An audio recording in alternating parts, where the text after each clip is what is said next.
La finale de la Coupe de France, une finale inédite entre Nantes et Sedan, qui ne devrait pas donner lieu, j'espère, à cet incident. Sedan, un club de deuxième division, mais le club ardennais y croit parce qu'il a déjà remporté la Coupe par 2 fois dans son histoire et parce que toute la ville, sévèrement touchée par le chômage, ne rêve qu'à ça. Le reportage à Sedan de Jean-Michel Carpentier et de Jean-Paul Miotto.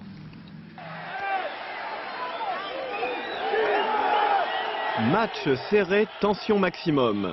À la veille de jouer la finale de la Coupe de France, Sedan est aux portes de la première division. Enjeu énorme pour ce petit club, vieille gloire du football français, dans une ville de 20 000 habitants seulement, dont la moitié chaque semaine au stade. Il ne reste dans cette usine de cylindres de laminoir que 170 métallurgistes contre 2400 il y a 20 ans. Le club s'est effondré dans les années 70 quand les emplois disparaissaient par centaines de la ville. Alors, la finale de la Coupe de France. Quel que soit le résultat, pour nous, c'est déjà une victoire d'aller au grand stade. Donc on est forcément contents. Autre grande activité traditionnelle locale, le textile. De crise en disparition d'usines, le célèbre drap de Sedan a laissé place à la moquette et au plastique pour sauver les derniers emplois et même en créer depuis quelque temps. Sedan, c'est plus de 20% de chômeurs.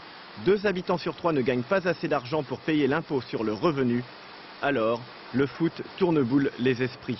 On voit même les gens qui n'ont pas de travail, essayent de se débrouiller pour trouver une place. Et ça leur donne un petit baume quand même, ils essayent de faire quelque chose. Les gens sont plus conviviaux. Ils ont un peu de baume au cœur, comme on dit.